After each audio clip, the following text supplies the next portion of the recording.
1절에 여호와 하나님께서 이렇게 말씀하세요. 이스라엘 자손이 다른 신을 섬기고 건포도 과자를 즐길지라도. 여호와 하나님과 이스라엘 백성들 간에는 언약의 관계가 있습니다. 하나님은 저들의 남편이 되시고 이스라엘은 하나님의 아내가 되죠. 근데 이스라엘 백성이 하나님 앞에 신실하지 못합니다. 하나님 외에 다른 신을 섬겨요. 우상을 만들어 섬깁니다. 여기 건포도 과자를 즐긴다 그랬는데 몇 가지 의미가 있습니다. 바알의 아내로 여겨졌었던 아스타로 신, 그에게 드리는 제물이 건포도 과자입니다. 이렇게 아스타롯에게 올려드리는 제물을 드리는 것을 표현하기도 하고, 혹은 건포도 과자를 이 세상의 죄악의 즐거움을 따라 사는 것을 또 묘사하기도 합니다. 이스라엘 백성들이 그랬었던 거예요. 하나님 앞에 신실하지 못하고 여호와 하나님만 섬기는 것이 아니라 우상 숭배하는, 하나님 보시기에 가증한 죄악을 범하고 또 죄악의 유혹을 쫓아 그렇게 살았었던 거죠. 그럼에도 불구하고 여호와 하나님 하시는 말씀이 그들을 사랑하나니. 하나님께서 이스라엘 백성들을 사랑하시는 이유는 어떤 조건이 있어서가 아니고요. 그들이 깨끗하기 때문에, 거룩하기 때문에, 하나님을 신실히 섬기기 때문이 아니고요. 무조건적입니다. 일방적이에요. 하나님께서 그렇게 사랑하시겠다, 그렇게 하나님께서 주권적으로 사랑하시는 겁니다. 그러면서 또 하시는 말씀이 여호와가 그들을 사랑하나니 선지자야 너는 또 가서 타인의 사랑을 받아 음녀가 된 그 여자, 곧 너가 아내 삼았던 그 결혼한 너의 아내 고멜을 너도 가서 사랑하라, 이렇게 말씀을 하시는 거예요. 선지자 호세아는 음란한 여인 고멜을 자기 아내로 맞이합니다. 그렇게 결혼을 해요. 이 결혼을 통하여서 언약적인 관계를 맺게 되는 거죠. 호세아는 그의 남편이 되어지고 또 고멜은 이제 호세아의 아내가 되어지는 겁니다. 그리고 선지자는 그의 삶을 통하여서 하나님의 메시지를 전도해 줘야만 하는 거예요.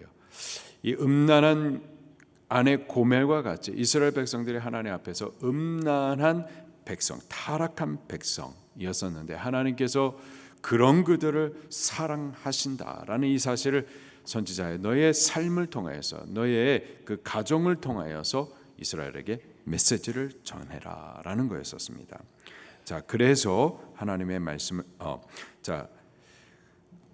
그 메시지를 전해야 되는데, 그 메시지를 전해야 되는 이 호세아의 그 아내 되었었던 고멜의 지금 현재적인 상황이 어떤가 보니까는 1절에 보니 타인의 사랑을 받아 음녀가 되었다라고 말하고 있습니다. 이 고멜은 호세와 결혼을 했어요. 남편이 있는 아내입니다. 그런데 그 남편을 버리고 옛적에 창기로서 그렇게 음행을 행했었던 옛 생활로 돌아가 가지고 다시 또 그러한 음행을 행하고 있는 상황이었었던 거예요. 근데 선지자에 너 가가지고 그 여자를 또 사랑하라 라는 겁니다. 그 여자를 사랑함으로 이러한 타락한 여인을 사랑하는 호세아의 그 삶을 통하여서 이 타락한 이스라엘을 여전히 사랑하시는 하나님을 가가지고 너 증거해라, 그 삶으로 전해라 말씀을 하십니다. 호세아가 순종해요. 2절입니다. 시작. 내가 은 15개와 보리 한 오멜 반으로 나를 위하여 그를 사고. 이 고멜을 데려오기 위하여서 호세아는 은 15개를 주어가지고 값을 지불해서 사야만 하는 형편이었었습니다. 지금 고멜은 그 남편을 버리고 옛 생활, 곧 창기의 생활을 하면서 음행을 행하고 있었는데 이 여자가 계속해서 젊지 않습니다. 이제 나이가 들었고, 그리고 나이가 든 자로서 상품의 가치가 떨어진 거예요. 그리고 그 포주에게 이제는 상품의 가치가 떨어진 그 여인을 다른 데로 종처럼, 노예처럼 가서 팔아버리고 있는 그런 비천한 신세가 된 상태였었던 거죠. 그랬던 그 여인을 다시 데리고 와서 사랑하기 위해서는 이제 종노릇하는, 종으로 버려지는, 노예로 팔려지는 그 여인을 값을 주고 사야만 했었던 겁니다. 자, 그런데 그 값이 은 15개였어요. 이 출애굽 율법에 따르면은 노예의 값이 은 30이었습니다. 그런데 은 15개라고 하면은 이 노예보다도 못한 그러한 아주 비천한 처지가 되어져 있는 상태를 말하고 있는 겁니다. 그럼에도 불구하고 이 여인을 이 노예 시장에서 다시 사기 위해서는 은 15개가 필요한데요. 당시의 노동자 연봉이 은 5개에서 10개 사이였습니다. 그렇다면은 이 여인을 다시 사가지고 데려오기 위해서는요, 보통 노동자의 2년에서 3년치의 연봉의 값을 지불해야만 데리고 올 수가 있는 겁니다. 그 값을 지불해서 그 여인을 데리고 오고, 이음나는 여인을 데리고 와가지고 다시 사랑했었던 거죠. 그러면서 이렇게 말합니다. 3절 시작. 그에게 이르기를 너는 많은 날 동안 나와 함께 지내고 음행하지 말며 다른 남자를 따르지 말라. 나도 내게 그리하리라 하였노라. 다시 언약적인 관계에서 아내로서 남편에게 신실히 사랑하고, 나도 언약적인 관계로 너에게 신실히 사랑하겠다. 이러한 말과 함께 큰 값을 지불하여서 그를 노예 시장에서부터 다시 건져내어 값을 지불하여 사서 여전히 그를 사랑했었던 거죠. 이러한 그의 삶을 통하여서 이스라엘, 이 부정한 타락한 당신의 백성을, 하나님 앞에 신실하지 못한 그들을 하나님께서는 여전히 신실하고 여전히 그들을 사랑하여서 여전히 그들을 포기할 수 없어서 큰 값을 지불하여서 그들을 사랑하신다라는 메시지를 보여주시는 겁니다. 과연 하나님께서는요, 당신의 택한 백성들을 사랑하시되, 우리를 사랑하시되, 우리가 사랑받을 만해서 사랑하는 것이 절대 아니고요, 우리가 깨끗하고 의로워서 그래서 사랑하시는 것이 아니고요, 우리가 하나님 앞에 신실해가지고 예배 잘 드려가지고 그래서 사랑하시는 것이 아니고요, 우리를 사랑하시는 데는요, 무조건적인 사랑인 겁니다. 그리고 우리를 사랑하시는데 처음부터 사랑하시고 끝까지 사랑하시는 것, 끝까지 사랑하시되 포기할 수가 없어서 범죄한 우리, 죄에 팔려가지고 마귀의 종 노릇하는, 노예 노릇하는 우리를 건지시기 위하여서 큰 값을 지불하시기까지 사랑하시죠. 곧 당신의 아들의 생명의 값을 지불하셔서 우리를 건져내신 거예요. 당신의 아들을 십자가에 못 박아서 그 살을 찢기시고 또 피를 흘리시기까지 그 큰 희생을 치루어서 우리를 마귀의 권세로부터, 그 노예된 생활에서부터 건져내시기까지 우리를 사서 당신의 언약의 관계 아래 다시 두시기까지 사랑하셨었던 거죠. 이분이 여호와 하나님이십니다. 우리는 그분께 신실하지 못한데 그분은 여전히 우리를 신실히 사랑하시고 포기할 수 없어서 값을 지불하시기까지 사랑하시는 분이십니다.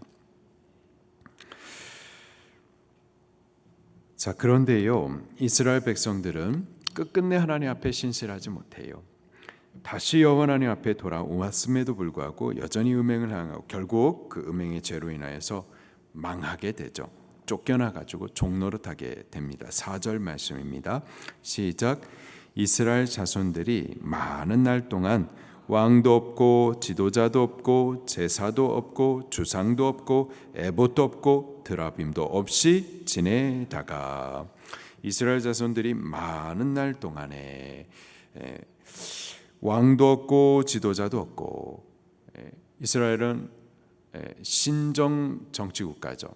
하나님의 종 왕을 기름 부어 세워가지고 그 왕을 통하여서 하나님께서 친히 다스리시는 나라였었습니다. 그런데요, 왕도 지도자도 없게 될 것이다. 나라가 망해가지고 흩어지게 될 것을 말씀하시는 거예요.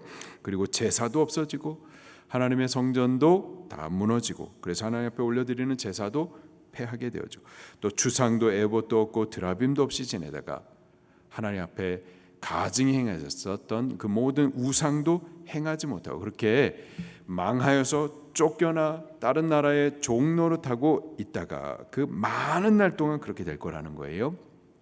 북이스라엘은 기원전 721년에 망해가지고 쫓겨나고 또 남쪽 유다도 586년에 망해가지고 그렇게 쫓겨나서 많은 날 동안 그렇게 흩어져 있다가 그러나 그게 끝이 아니고요. 5절입니다. 시작. 그 후에 이스라엘 자손이 돌아와서 그들의 하나님 여호와와 그들의 왕 다윗을 찾고 마지막 날에는 여호와를 경외함으로 여호와와 그의 은총으로 나아가리라. 이스라엘 백성들은 끝끝내 하나님을 배반하고 또 신실하지 못하여서 그 죄로 인해서 그렇게 망하고 쫓겨나게 되지만은 근데 그것까지도 하나님께서는 허락하시기까지 그들을 회복시킬 계획을 두고 계셨던 거예요. 흩어진 바로 그 자리에서부터 참된 회개를 하게 되어지고 회개한 이후에 다시 돌아와서 그들의 하나님 여호와 그분을 찾고 또 그들의 왕 다윗을 찾고 마지막에는 여호와를 경외함으로 여호와와 그 은총으로 나아갈 수 있도록 그렇게 하나님께서는 그 결론을 이미 정하시고 그들의 삶을 이끌어 가고 계셨었던 거죠.